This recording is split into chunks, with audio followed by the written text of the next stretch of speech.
মুমিনরা কারাগারের ভিতরে বন্দী থাকলেও সফল, ঠিক না ঠিক?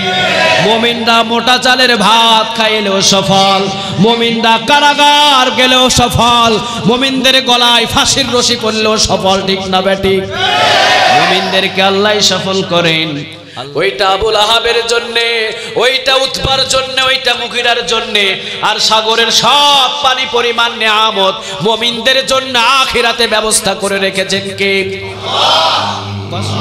তারাই সফল যারা নিজের জানাজার প্রস্তুতি নিজে নেয়, যারা নিজের ফাঁসির কাজটা নিজে উঠে, তারা যদি সফল না হয় বাংলাদেশে একটা বলিও সফল নয়, ঠিক কিনা? নামাজ ছাড়বা না জীবনে, নামাজটাই হলো আমাদের জীবনের কালেমা পড়ার পরে আসল সম্পদ, ঠিক কিনা? আজ থেকে নামাজ পড়বো তো ইনশাআল্লাহ। ফজর নামাজ থেকে আমরা সবাই আজ থেকে জামাতে নামাজ পড়া শুরু করবো। আল্লাহ তুমি সবাইকে কবুল করো, আরো জোরে বলেন আমিন। পিছনের যত নামাজ কাজা হয়েছে আমরা মাপ চাইবো কার কাছে? আরো জোরে বলেন কার কাছে?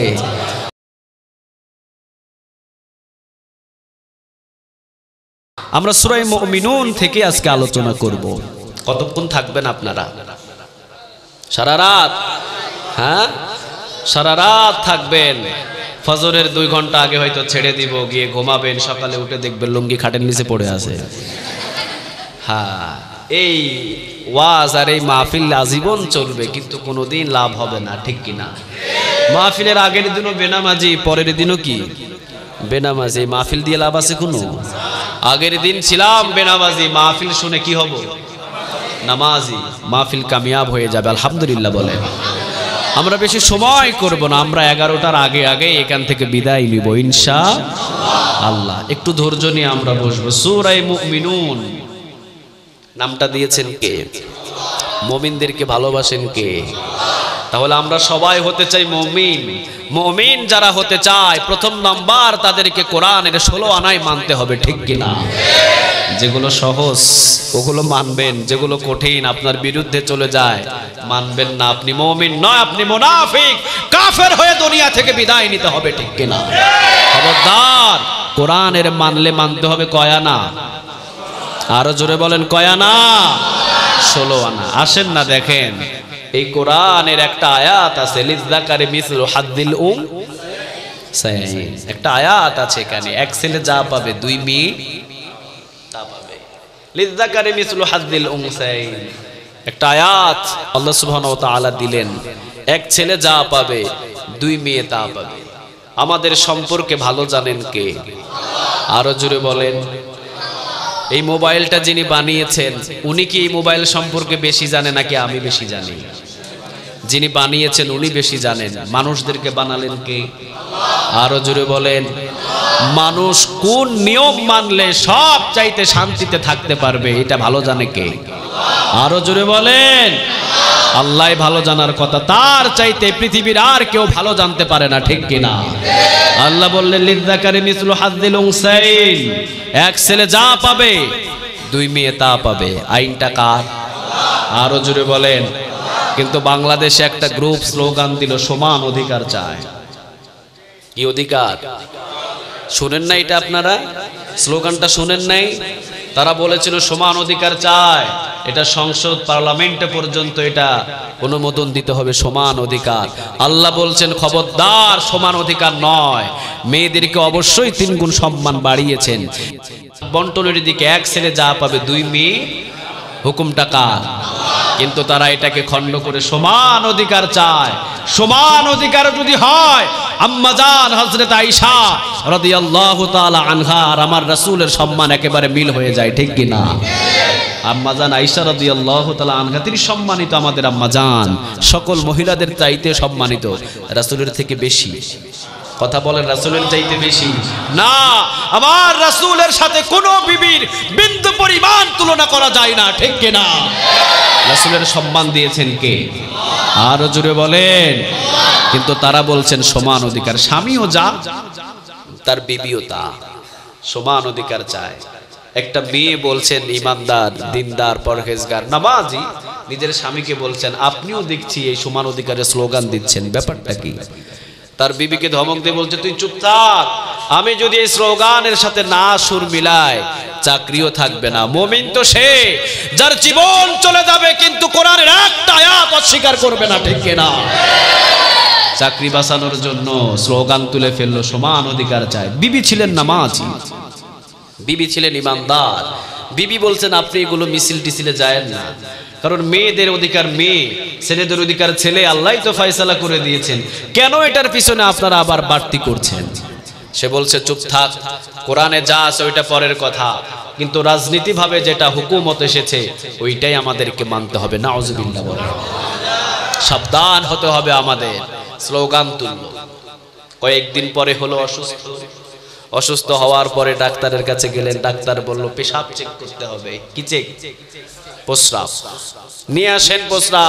প্রস্রাব করলেন এক বোতল, কাচের বোতলে প্রস্রাব করে রেখে দিয়েছেন সুকেসের উপর।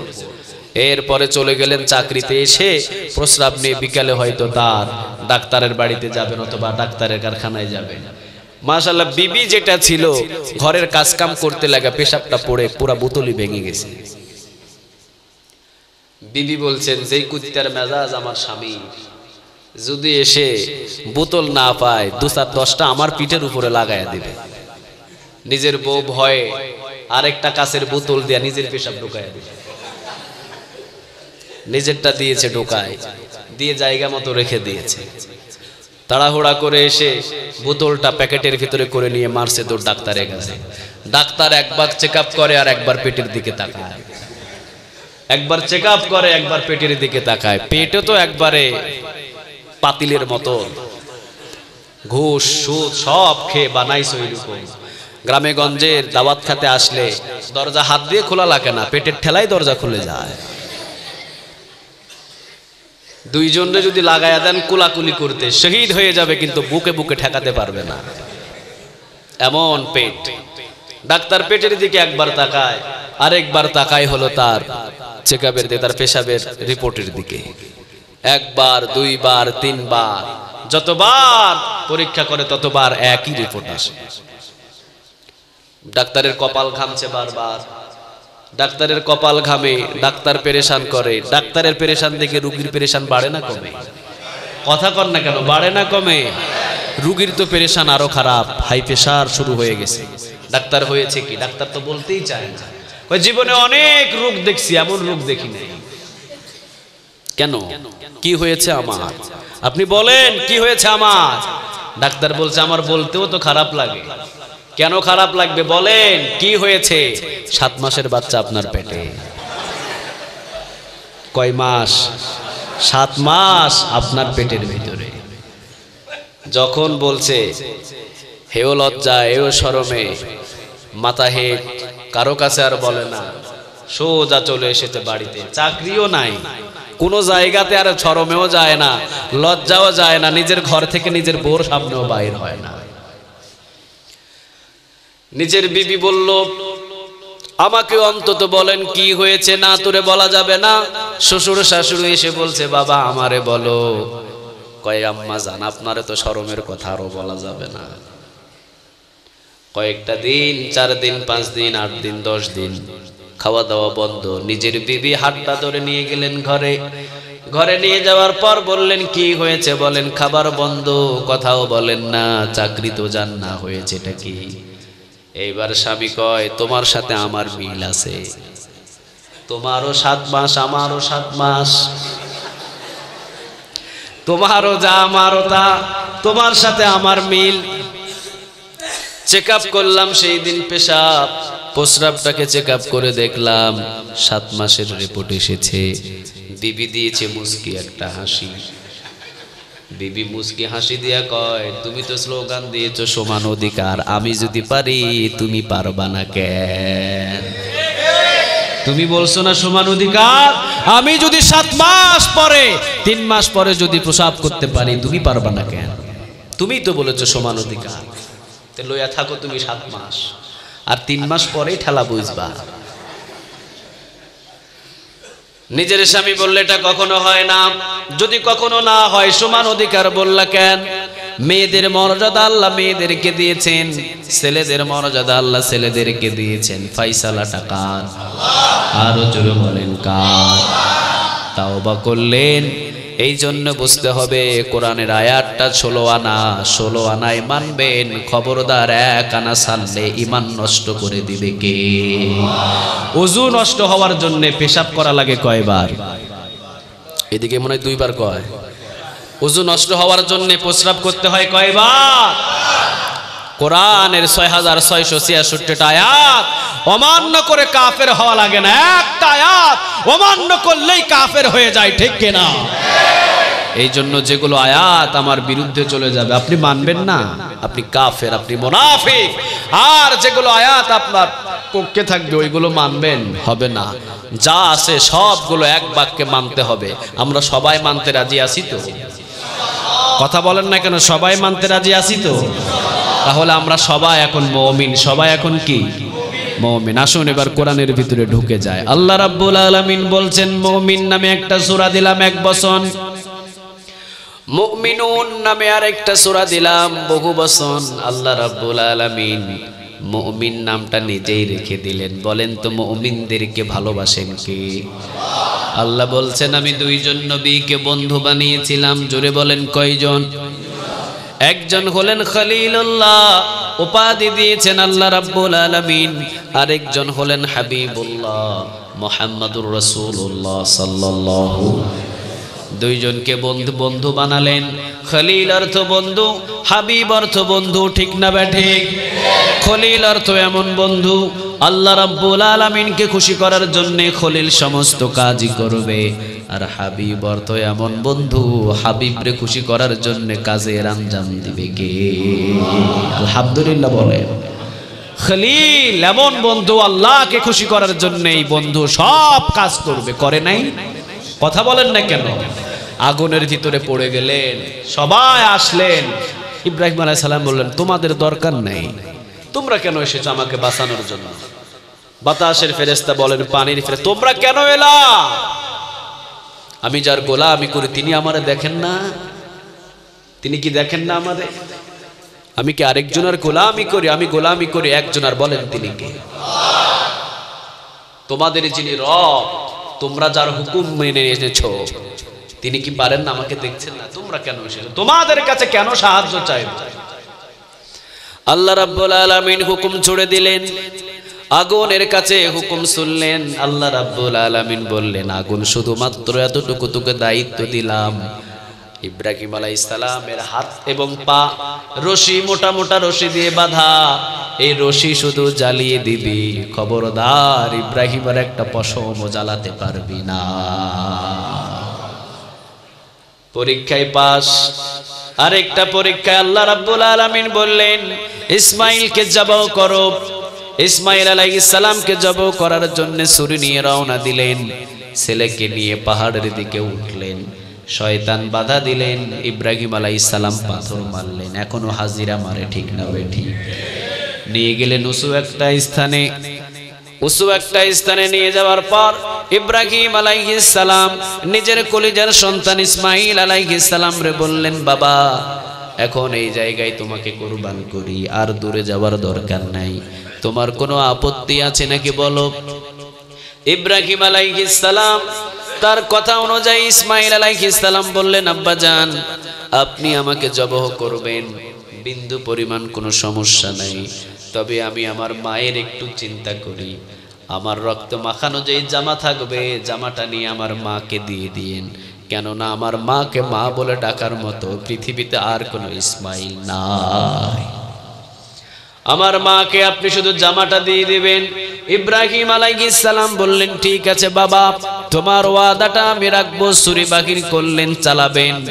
ইসমাইল আলাইহিস সালাম বললেন, আব্বাজান হাত আর পাটা বেঁধে নেন, কারণ জবাহ করতে হলে অনেক সময় হাত আর পা ছুটাছুটি হতে পারে, আপনার হাতে পায়ে লাগতে পারে, এই জন্য বেঁধে নেন। বেঁধে নেওয়া হলো। হাত বাঁধলেন, পা বাঁধলেন শক্ত মজবুত করে। একটু পরে আবার ইসমাইল আলাইহিস সালাম বললেন, আব্বাজান হাতের বাঁধনটা খুলে দেন, পায়ের বাঁধনটাও খুলে দেন। ইব্রাহিম আলাইহিস সালাম বললেন, বাবা একবার বলো বাঁধার জন্যে। আরেকবার বলো খোলার জন্যে, একবার বলো বাঁধার জন্যে, আরেকবার বলো খোলার জন্যে। ইসমাইল আলাইহিস সালাম বললেন, আব্বাজান, কিয়ামতের ময়দানে যখন আমি আর আপনি দাঁড়াবো, অসংখ্য নবী এবং রাসূলদের সামনে যখন বলবে, আল্লাহ ইব্রাহিম ইসমাইলকে কিভাবে তুমি জবাহ করেছিলা? ইসমাইল মনে হয় রাজি ছিল না, হাত এবং পা বেঁধে জোর করে ইসমাইলকে জবাহ করেছিলা। কিয়ামতের ময়দানে এমন যাতে প্রশ্ন না উঠে, আপনি জবাহ করেন, বিন্দু পরিমাণে ইসমাইল নড়াচড়া করবে না। ছুরি চালালেন, ছুরি কাটে না, লম্বা ঘটনা। দম্বা হাজির করে দিলেন কে? আরো জোরে বলেন তো দেখি কে? পরীক্ষায় পাস। আল্লাহ রাব্বুল আলামিন বললেন, ইব্রাহিম আমি আল্লাহ রাব্বুল আলামিন তোমারে বন্ধু হিসাবে গ্রহণ করলাম, আজ থেকে তুমি হলা খলিলুল্লাহ। সুবহানাল্লাহ নাই? আবার আমার রাসূলকে হাবিবুল্লাহ উপাধি দিয়েছেন কে? আরো জোরে বলেন তো দেখি কে? আমার রাসূলের জন্য সব আঞ্জাম আল্লাহ দেন। খলিল এমন বন্ধু, ইব্রাহিম সব করবে আল্লাহর জন্যে, আর হাবিব হলো এমন বন্ধু আল্লাহ কাজ করবেন রাসূলের জন্য। ঠিক না বে ঠিক? মক্কা থেকে হিজরত করে চলে গেলেন রাসূল মদিনায়। আল্লাহ রাব্বুল আলামিন বললেন, কাবার দিকে ফিরে আপনি নামাজ পড়তে পারবেন না। কাবাটাকে আমি পরিবর্তন করে বাইতুল মুকাদ্দাসের দিকে ফিরে দিলাম, এখন আপনি ওই দিকে ফিরে ফিরে নামাজ পড়েন। কিন্তু রাসূলের মন চায় কাবার দিকে ফিরে নামাজ পড়ার জন্য, কারণ কাবা ঘরটা কার? আরো জোরে বলেন কার? মনে চায় কাবার দিকে ফিরে নামাজ পড়তে, কিন্তু হুকুম দিয়েছেন কে? বাইতুল মুকাদ্দাসের দিকে ফিরে নামাজ পড়লেন।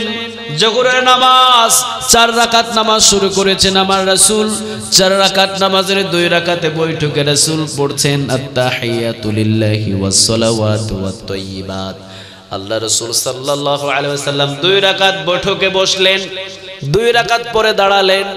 রাসূল একবার আসমানের দিকে তাকায়, আবার নিচের দিকে তাকায়, একবার আসমানের দিকে তাকায়, আবার নিচের দিকে তাকায়, কিন্তু 2 হাত বাড়ায় না।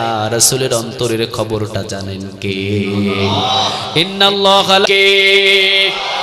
রাসূল সাল্লাল্লাহু আলাইহি ওয়াসাল্লাম অন্তরে অন্তরে চিন্তা করছেন, এমন যদি একটা আয়াত আসতো যে আয়াতটা আমাকে বলতো কাবার দিকে ফিরে নামাজ আদায় করার জন্য।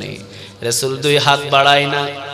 রাসূল এখনো পর্যন্ত মোনাজাত করেন নাই, আল্লাহর কাছে চানও নাই, শুধুমাত্র অন্তরে অন্তরে একটু ইরাদা করলেন।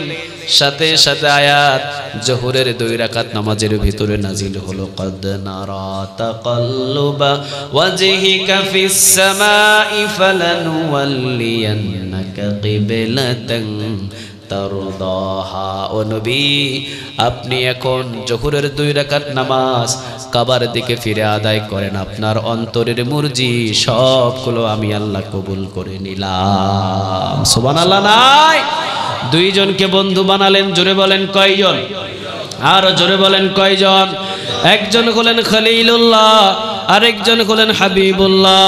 আল্লাহ রাব্বুল আলামিন বললেন, ও নবী যান, আমি আপনার সমস্ত উম্মতদেরকে আমি আল্লাহ বন্ধু বানায়া নিলাম। আলহামদুলিল্লাহ।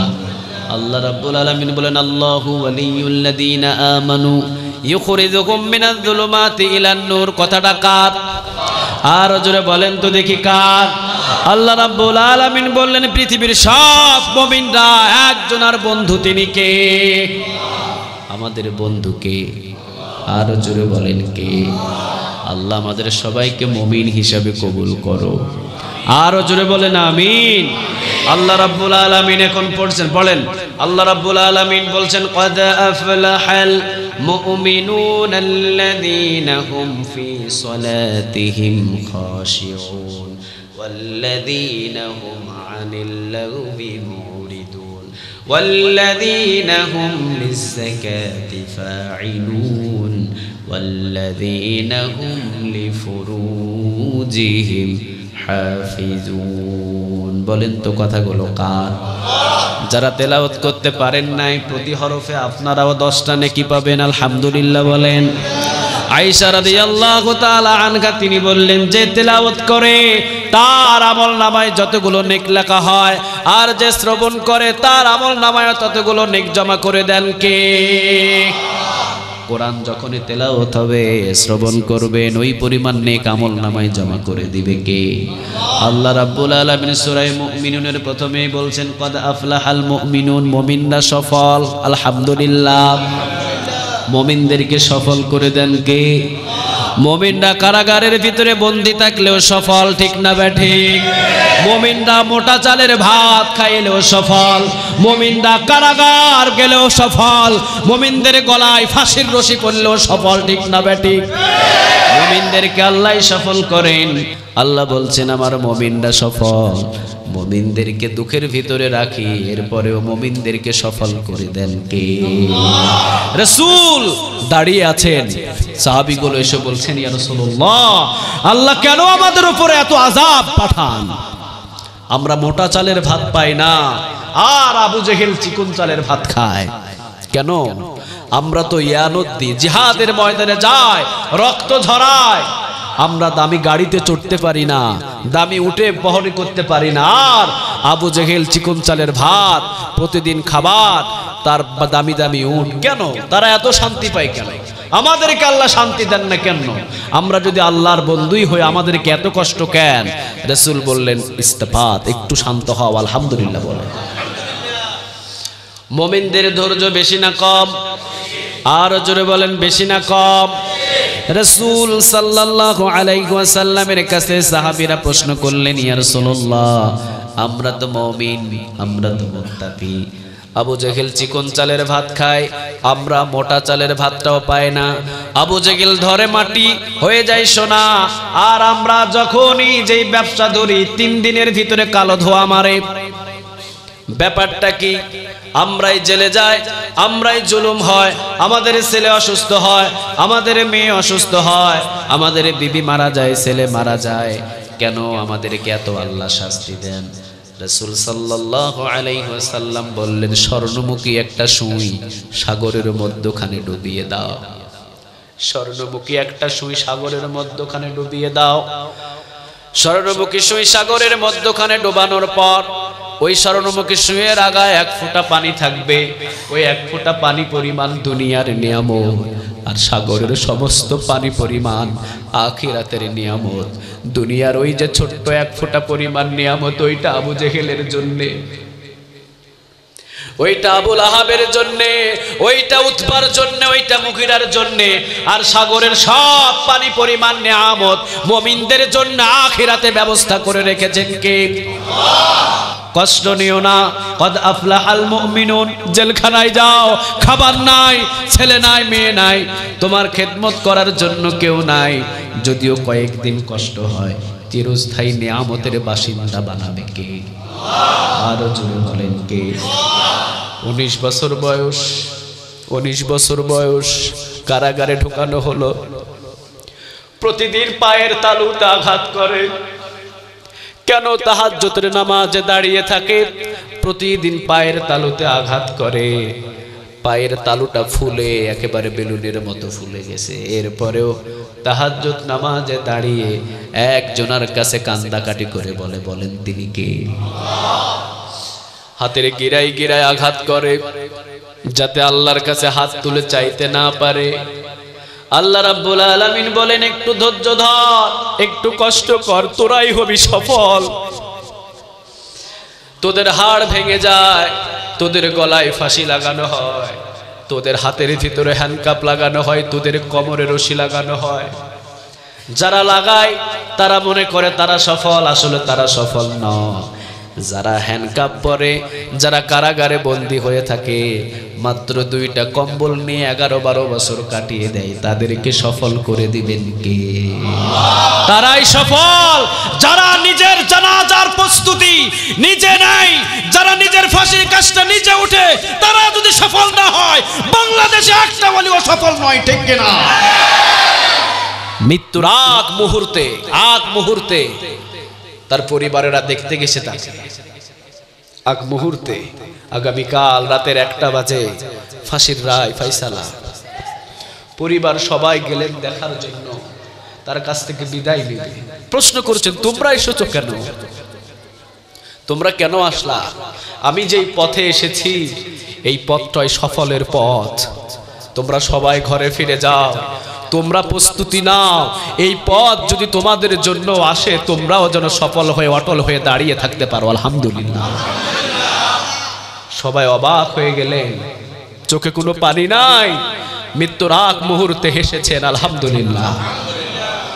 নিজের গোসল নিজেই করলেন, নিজের গোসল নিজেই করলেন, নিজের পোশাক নিজেই পরলেন, নিজের তাওবা নিজেই করলেন, নিজের কালেমা নিজেই পড়লেন, সিঁড়ি দিয়ে নিজেই উঠলেন, নিজের ফাঁসি নিজেই পরে নিলেন গলার ভিতরে। আল্লাহ বলছেন এগুলো ফাঁস নয়, যেই জায়গায় তোরা উঠেছিস তোদেরকে ফাঁস দিয়ে মিষ্টি খায়, মনে করে মনে হয় তারাই সফল হয়েছে, আসলে কিন্তু তারা সফল নয়। কিয়ামতের ময়দানে আমি বোঝাবো সফলকে। যাদেরকে ফাঁস পরানো হয়েছে, অন্যায়ভাবে দুনিয়া থেকে বিদায় করে দেওয়া হয়েছে, কদ আফলাহাল মুমিনুন, তাদেরকে সফল করে দিয়েছেন কে?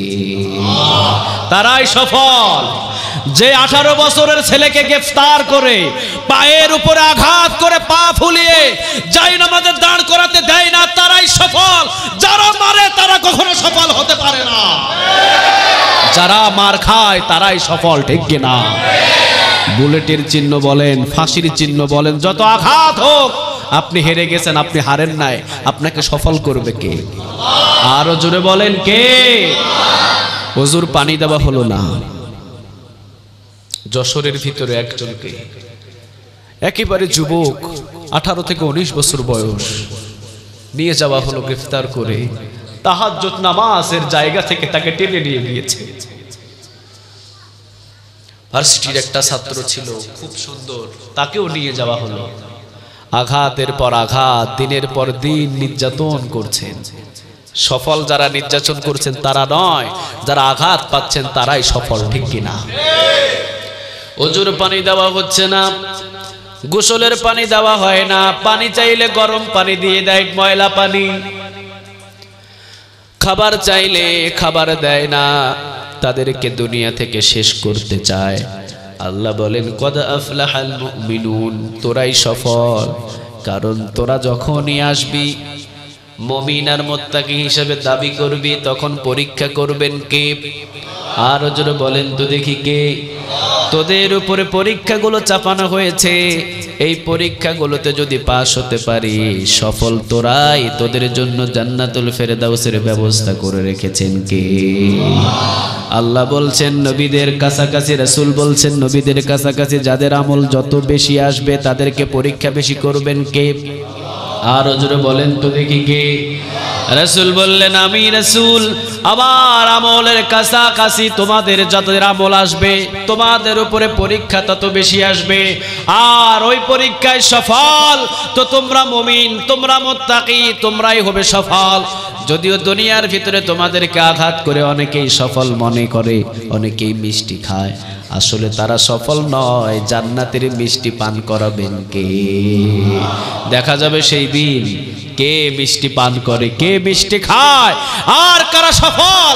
কিয়ামতের ময়দানে আসল সফলদের পরিচয় পাওয়া যাবে, ঠিক কিনা? আমরা দুনিয়ার কোনো সফল পরিচয় চাই না, আমরা চাই আখিরাতের সফল হতে, ঠিক কিনা? জীবন চলে যায়, চলে যা। আল্লাহ প্রথমেই মুমিনদেরকে সফল বলে ডাক দিলেন, আলহামদুলিল্লাহ বলেন। আল্লাহ রাব্বুল আলামিন এর পরে বলছেন, রব্বুল আলামিন এর পরে বলছেন আল্লাযীনা হুম ফি সলাতিহিম খাশিউন, মুমিনরা সফল। মুমিনদেরকে আমি আল্লাহ রাব্বুল আলামিন সফলের খবর আগেই দিয়ে দিলাম। তবে খবরদার, আমার মুমিন বান্দাগুলো কোনোদিন নামাজ ছাড়ে না। আমরা নামাজে আসি না নাই? আরো জোরে বলেন আসি না নাই? নামাজের ভিতরে খুশু খুজু। আমার মুমিন বান্দাগুলো যখন নামাজে দাঁড়ায় তখনই মনে হয় নামাজটাই জীবনের শেষ নামাজ, ঠিক না বে ঠিক? হযরত আলী রাদিয়াল্লাহু তাআলা আনহু নামাজে দাঁড়ালেন, তীর আসলো, ডান বাহুতে ঢুকে গেল একটা তীর, আরেকটা তীর আসলো বাম বাহুতে, দুইটা তীর দুই বাহুতে। আলী এখনো নামাজ পড়ছেন, আলহামদুলিল্লাহ বলেন। বিন্দু পরিমাণও টের পাই নাই। সালাম ফিরালেন, দেখলেন রক্ত, রক্ত দেখে হাত দিয়ে দেখেন বাহুর ভিতরে তীর। পাশের সাহাবীকে উঠালেন, সাহাবীকে ওঠানোর পর বললেন দেখেন আমার দুই বাহুতে তীর। প্রশ্ন করলেন দুই বাহুতে তীর ঢুকেছে, আপনি একটু মাত্র বুঝতে পারলেন না? আলী রাদিয়াল্লাহু তাআলা আনহু বললেন, যখনই আমি খুশুখুজুর সহিত নামাজে দাঁড়িয়ে যাই, আমার নামাজে খুশুখুজু বেশি। আমি যখন নামাজে দাঁড়িয়ে যাই মনে হয় নামাজটাই আমার শেষ নামাজ। যখন আমি নামাজে দাঁড়াই, যখন সেজদা দিই মনে হয় একজনের পায়ে সেজদা পড়েছে, বলেন তিনি কে? মনে হয় আমি আল্লাহ রাব্বুল আলামিনের পায়ে সেজদা দিয়ে ফেলেছি। এইভাবে আমি নামাজে দাঁড়িয়েছি, কখন যে আমার দুই বাহুতে দুইটা তীর ঢুকেছে আমি বিন্দু পরিমাণও তেমন টের পাই নাই। সাহাবীর তীরটা টান দিলেন, আলী চিৎকার দিয়ে উঠলেন, তাঁবুর ভিতরে রাসূলের ঘুম ভাঙলো। সমস্ত সাহাবীগুলো বাকিরে হয়ে আসলেন, রাসূল বাকিরে হয়ে আসলেন, দেখলেন হযরত আলীর বাহুতে তীর। রাসূল বললেন, তীর দুইটা বাকির করে নাও। তীর টানলে আলী চিৎকার দেন। রাসূল সাল্লাল্লাহু আলাইহি ওয়াসাল্লাম বললেন, ফজরের আযান দাও, নামাজে দাঁড়াও। আর একজন সাহাবী আলী যখন নামাজে দাঁড়াবে তীর দুইটা টান দিয়ে বাহির করে নিবা। নামাজ কারে বলেন? রাসূল সামনে দাঁড়ালেন, রাসূল তেলাওয়াতে টান দিলেন, আলী পিছনে দাঁড়ালেন, সাহাবী টান দিয়ে তীর দুইটা বাহির করে নিলেন। নামাজ শেষ। সাহাবীরা প্রশ্ন করলেন, আলী তুমি কি টের পাও নাই? আলী বললেন, ওয়াল্লাহি আল্লাহর কসম করে বলি, তীর যে কখন বাহির করেছে আমি আলী বিন্দু পরিমাণও টের পাই না। কি নামাজ! সাহাবীরা নামাজে দাঁড়িয়ে যেতেন মরুভূমিতে, পাখিগুলো এসে সাহাবীদের মাথায় বসে যেত। আলহামদুলিল্লাহ। সাহাবীরা যখন মরুভূমিতে নামাজ পড়তেন পাখিগুলো এসে মাথায় বসে যেত। এতটা স্থিরতা ছিলেন। আল্লাযীনা হুম ফি সলাতিহিম খাশিউন, এতটা স্থিরতা ছিলেন নামাজের ভিতরে। সাহাবীরা যখন নামাজে দাঁড়িয়ে যেতেন মরুভূমিতে, পাখিগুলো এসে মাথায় বসে যেত। পাখিগুলো মনে করতো এটা এক একটা খেজুর গাছ। আলহামদুলিল্লাহ। কোনো নড়া নাই, কোনো চড়া নাই, কিন্তু আমরা নামাজে দাঁড়ালে চুলকানি আছে না নাই? খাজ্জানি আছে না নাই? ডানে বামে তাকাতাকি। আবার ইমাম সাহেবের তেলাওয়াত লম্বা হলে আবার গলা খাকার দেয়, ঠিক না বেঠিক? নামাজে আপনি যখন দাঁড়াবেন, যতক্ষণ পর্যন্ত ইমাম সাহেব তেলাওয়াত করবে, অন্য বর্ণনায় এসেছে নামাজের ভিতরে তেলাওয়াত শুনলে প্রতি হরফে 100 করে নেক আমল নামায় জমা করবে কে? এমনি বসে বসে তেলাওয়াত করলে অন্তত 10 নেকি পাবেন, আর নামাজের ভিতরে তেলাওয়াত শুনলেই 100 করে নেক আমল নামায় জমা করে দিবে কে? কেন আপনি গলা খাকার দেন? নামাজে দাঁড়ালেই একজনের চিন্তা করবেন, মনে করবেন জীবনের শেষ নামাজটা হলো আমার এই নামাজ, ঠিক কিনা? এখন যদি আপনাদের অনেকেই এখানে বসে আছেন, এখন আপনার কাছে একটা নোটিশ আসলো, আপনার হায়াত আর মাত্র আধা ঘন্টা। কয় ঘন্টা? কথা বলেন, কয় ঘন্টা? আধা ঘন্টা হায়াত আপনার। আপনি এখন কি করবেন? বোর সাথে দেখা করতে যাবেন? হ্যাঁ, দুনিয়ার যা ভালো খাবার আছে সব খেয়ে ফেলবেন? আধা ঘন্টা হায়াতের ভিতরে সব খেয়ে ফেলবেন না, সবাই নামাজের দিকে ছুটবে, ঠিক কিনা? আচ্ছা বলেন, ওই নামাজটা কেমন হবে? চোখের পানি ধরে রাখতে পারবেন? হ্যাঁ, ওই নামাজটা হবে জীবনের শ্রেষ্ঠ নামাজ। আল্লাহ, আধা ঘন্টা পর আমি বিদায় নিচ্ছি, এই দুনিয়ার আলো আমার নিভে যাচ্ছে, সবাইকে ছেড়ে দিয়ে আমি চলে যাচ্ছি অন্ধকার কবরে। আল্লাহ তুমি আমাকে মাফ করে দিও, এই নামাজের বিনিময়ে তুমি আমাকে মাফ করে দিও। নামাজটা হবে এইরকম, ঠিক কিনা? রাসূল বললেন, সব নামাজ তোমরা যখন দাঁড়াবা যেন তোমাদের নামাজগুলো শেষ নামাজের মতো হয়। শেষ নামাজের মতো নামাজ পড়লে নামাজ হবে আল্লাযীনা হুম ফি সলাতিহিম খাশিউন। রাসূল জীবনের শেষ মুহূর্ত পর্যন্ত নামাজের কথাই বলে গেলেন। আয়েশা রাদিয়াল্লাহু তাআলা আনহা তিনি বলতেন, আমার রাসূলের নামাজ আমি নিজে চোখে দেখেছি। আলহামদুলিল্লাহ, আমি নিজে চোখে দেখেছি আমার রাসূলের নামাজ। আমার রাসূল এশার খাবার খেয়ে ঘুমিয়ে যেতেন, মধ্যরাতে ঘুম থেকে উঠতেন, ওঠার পর আমার রাসূল দাঁড়িয়ে যেতেন নামাজে। আমি দেখতাম রাসূল সূরাতুল ফাতিহা শেষ করলেন, সূরা বাকারা শুরু করলেন। রাসূল দেখতাম যখন জাহান্নামের আয়াতগুলো আসতো তখনই আমার রাসূল পড়তেন, আল্লাহুম্মা হাসিবনি হিসাবান ইয়াসিরা, ও আল্লাহ আমার হিসাবটারে তুমি সহজ করে দিও। রাসূল হিসাবটা সহজ চাইতেন।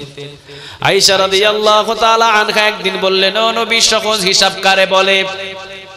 আপনি তো সহজ হিসাব আল্লাহর কাছে চান, সহজ হিসাব কারে বলে? রাসূল বললেন, আয়েশা, কিয়ামতের ময়দানে যদি আমার আল্লাহ রাব্বুল আলামিন হিসাব চায়, কেউ আল্লাহর কাছ থেকে পার পাবে না, ঠিক না বেঠিক? এই জন্য আমি আল্লাহর কাছে সহজ হিসাব চাই। আয়েশা বললেন সহজ হিসাব কোন হিসাব? সহজ হিসাব কোন হিসাব? ও নবী সহজ হিসাব সম্পর্কে আপনি একটু বলেন। রাসূল বললেন যারা দুনিয়াতে বেশি বেশি সহজ হিসাব চেয়েছে আল্লাহর কাছে, কিয়ামতের ময়দানে তাদেরকে ডাক দিয়ে আল্লাহ একটা পর্দার আড়ালে নিয়ে যাবেন।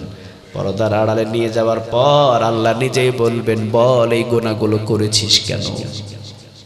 কেন করেছিস এই গুনাহগুলো? জিজ্ঞাসা করছেন কে? আর জোরে বলেন তো দেখি কে? আল্লাহ এবং বান্দা দুইজনের ভিতরে কথা হবে, আর কেউ নাই। আল্লাহ বলবেন বল এই গুনাহগুলো করেছিস কেন? বান্দা আর মিথ্যা বলতে পারবে না। বান্দা বলবে আল্লাহ আমি তো করেই ফেলেছি, এখন কি করব আপনি বলেন।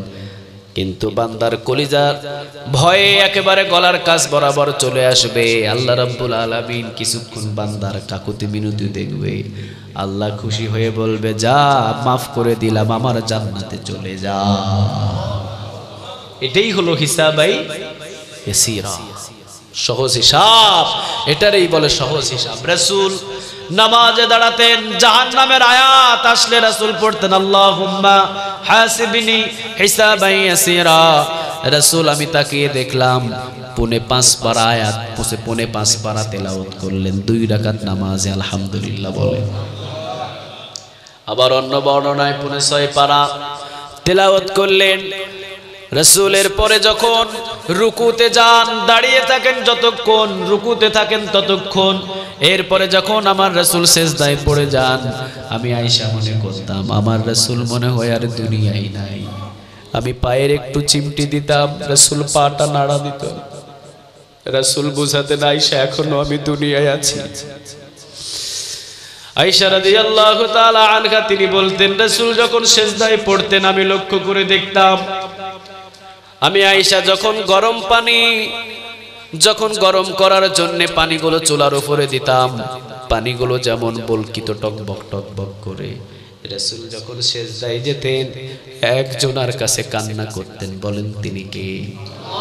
রাসূলের কণ্ঠ থেকে ওই গরম পানির টকবক টকবক আওয়াজ ভেসে আসতো আমার কানে। আপনি কয়দিন কান্না করেছেন?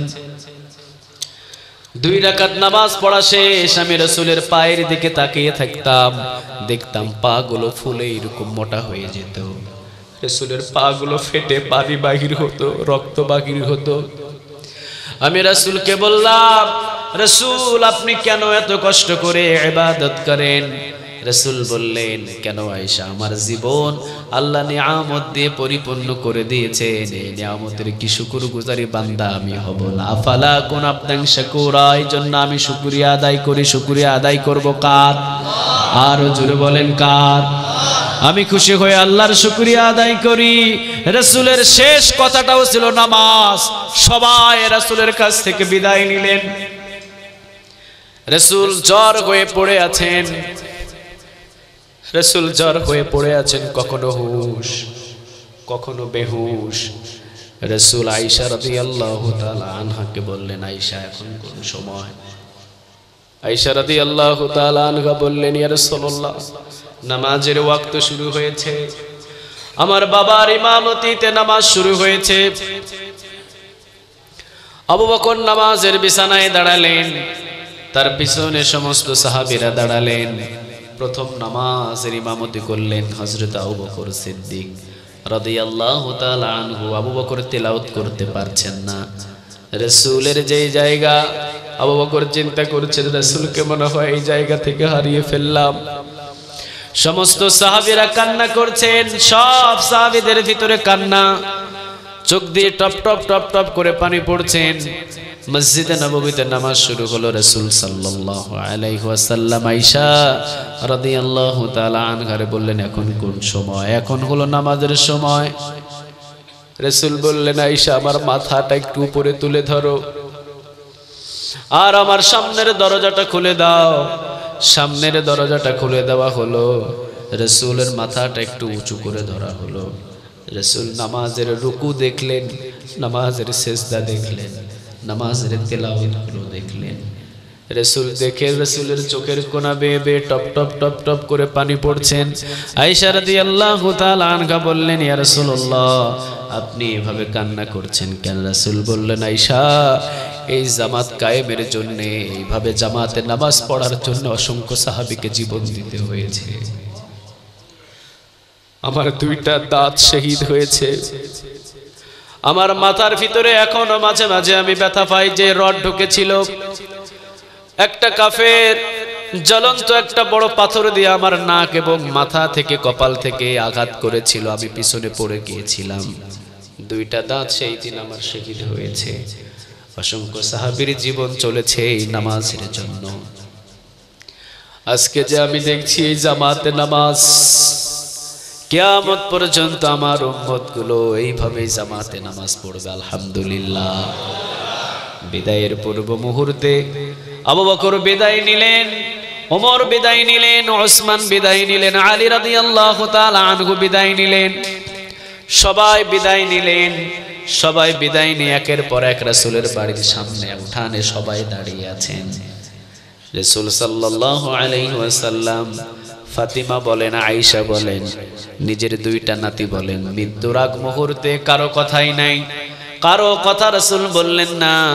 যাওয়ার সময় শুধু বললেন, আসসালাত আসসালাত ওয়া মা মালাকাত আইমানুকুম, নামাজ নামাজ, আমার উম্মতেরা নামাজ, নামাজ ধরবা তো জান্নাতের ভিতরে ঢুকায়া দিবেন কে?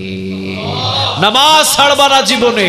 নামাজটাই হলো আমাদের জীবনের কালেমা পড়ার পরেই আসল সম্পদ, ঠিক কিনা? আজ থেকে নামাজ পড়বো তো ইনশাআল্লাহ। ফজর নামাজ থেকে আমরা সবাই আজ থেকে জামাতে নামাজ পড়া শুরু করবো। আল্লাহ তুমি সবাইকে কবুল করো। আরো জোরে বলেন আমিন।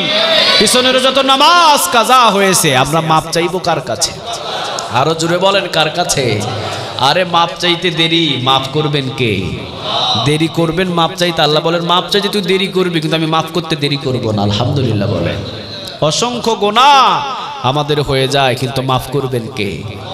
এজন্য নামাজটা হলো আমার আসল সম্পদ। মুমিনদের প্রথম নাম্বার কোয়ালিটি কি বলেন?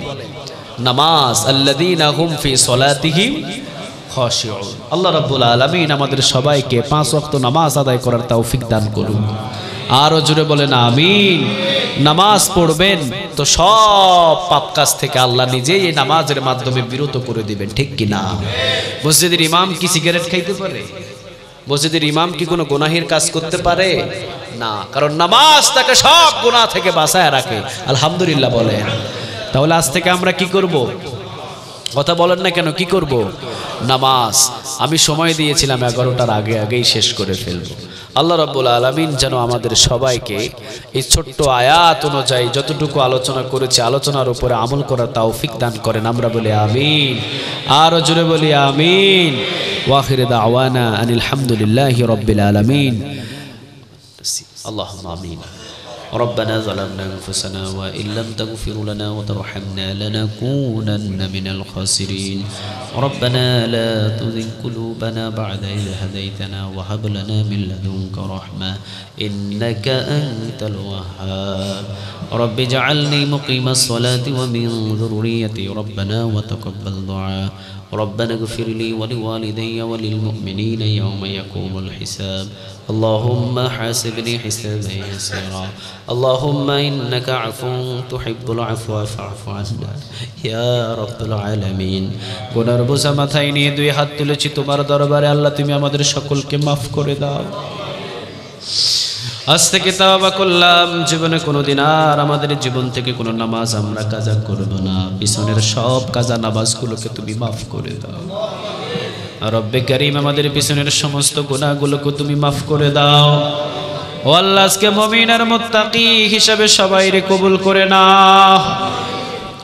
ধানের সাথে অনেক সময় চিটা ও টাকা দিয়ে বিক্রি হয়ে যায়। আজকের এই ময়দানে মুমিনদের সাথে আল্লাহ যত ধরনের পাপী আছে সবাইরে মুমিন হিসাবে কবুল করে নাও। যার হাতকে তুমি পছন্দ করো তার হাতের ওসিলায় সবার হাতের দোয়াগুলো তুমি কবুল করো আল্লাহ। ও আল্লাহ, আজকে যে ময়দানে যেই পবিত্র ঘরের ভিতরে যতটুকু কোরআন এবং হাদিস থেকে কথা বলেছি, আমি নিজের উপরে সবাইকে নেক আমল করার জন্য সবাইরে কবুল করো। ও রব্বে কারীম, কোরআনের অটল পথে মজবুতভাবে থাকার জন্য আমাদের সবাইকে তুমি কবুল করো। হাজার ঝড়ো হাওয়া আসবে, আমরা যেন কোনো বিগড়ে না যায়। আমরা যেন কোনোভাবেই মুসকে না যায়, অটলভাবে দাঁড়িয়ে থাকার জন্য সেই ইমানি শক্তি আমাদের দান করে দিও। আমাদের যত ভাইয়েরা দুনিয়া থেকে বিদায় হয়ে গেছে এই কোরআনের জন্য শহীদ হিসেবে কবুল করো। ও আল্লাহ, দ্বীনের জন্য যত ভাই যত বড় নির্যাতনের ভিতরে পড়েছে, সমস্ত নির্যাতন থেকে আল্লাহ তুমি তাদেরকে হেফাজত করো। ও রব্বে কারীম, যারা এর সন্তান, যাদের ছেলে যাদের মেয়ে এখনো পর্যন্ত এতিম অবস্থায় আছে, আসমানি জমিনি বালা মুসিবত থেকে তুমি তাদেরকে হেফাজত করো আল্লাহ। আর যারা এখনো পর্যন্ত পঙ্গু অবস্থায় আছেন, এখনো পর্যন্ত চাকরি বহাদানেতে আছেন, আল্লাহ তুমি তাদের উত্তম একটা ফাইসালা করে দিও। ও রব্বে কারীম, এই বাংলার জমিনের ভিতরে যারা কোরআনের পথে থাকেন, আল্লাহ তুমি তাদেরকে অটলভাবে থাকার তৌফিক দান করো। ও আল্লাহ, যত কোনো আলেম ওলামা বাংলার জমিন থেকে বিদায় নিয়েছে, তাদেরকে শহীদ হিসাবে তুমি কবুল করে নিও আল্লাহ। আয় আল্লাহ, মেহেরবানি করে এখনো পর্যন্ত যারা কারাবন্দী হয়ে আছে, আসমানি জমিনি সব মুসিবত থেকে তাদেরকে হেফাজত করো। আমার হামজা ভাইয়ের উপরে খাস রহমত করো আল্লাহ। মামুনুল হকের উপরে খাস তুমি রহমত করো। খালেদ সাইফুল্লাহ ইউবির উপরে খাস রহমত করো। কাজী ইব্রাহিমের উপরে তুমি খাস রহমত করো। আল্লামা সাইদির উপরে খাস রহমত করো। এত বড় বড় নির্যাতনা তোমার গোলামদেরকে আর আমরা ওই জায়গাগুলোতে দেখতে চাই না।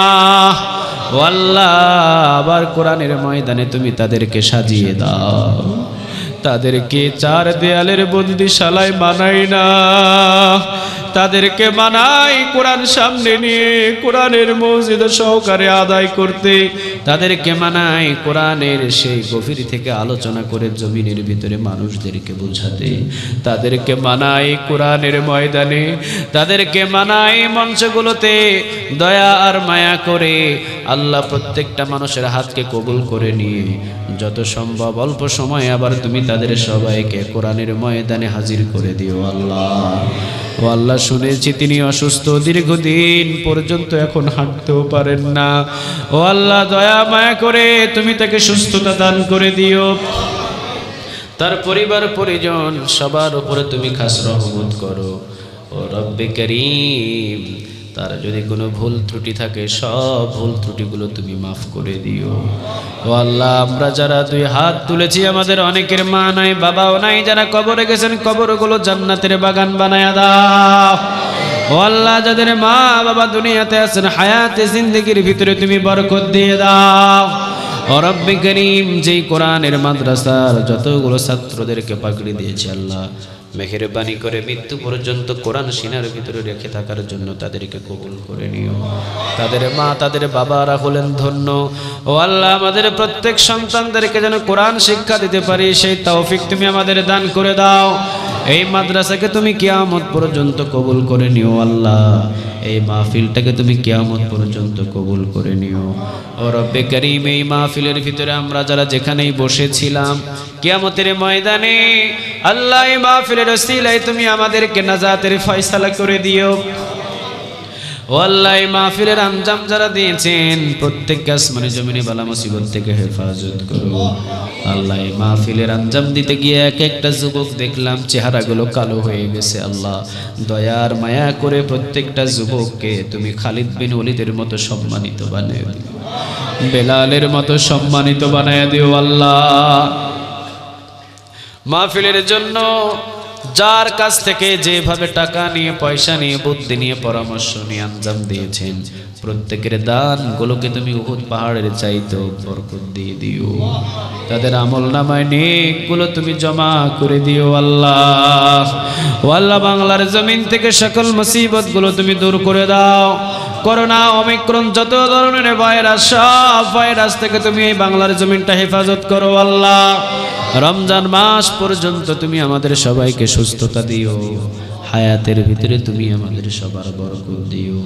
ও রব্বে কারীম, এই জায়গার ভিতরে আমরা যারাই বসেছি মসজিদের গেট থেকে বাহির হওয়ার আগেই মাসুম বেগুনাহ বাচ্চাদের মতো মাসুম করে এরপরে তুমি মসজিদের গেটের ওই পাশে আমাদেরকে পার করে নিও। কোনো গুনার বোঝা নিয়ে আমরা এই ময়দান থেকে বাহির হতে চাই না আল্লাহ। রাত অনেক গভীর হয়েছে, এই গভীর রাতের ভিতরে সমবেত হয়ে তোমার কাছে দোয়া করি, আমাদের হাতের দোয়া কবুল করো। আয় আল্লাহ আমাদের হাতের দোয়া তুমি কবুল করো। ও আল্লাহ 30 পারা কোরআন মেনে মেনে জীবন কাটানোর জন্য আমাদের সবাইকে কবুল করে নাও।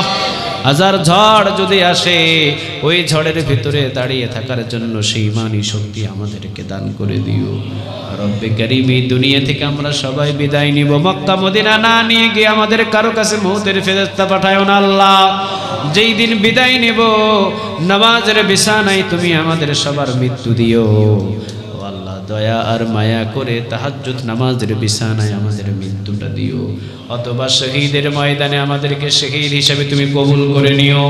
ও রব্বে কারীম যেই দিন বিদায় নিব বিদায়ের পূর্ব মুহূর্তে আমাদের জবান তুমি কখনো বন্ধ করিও না, আমাদের প্রত্যেকের জবানে তুমি কালেমাটা জারি করে দিও আল্লাহ।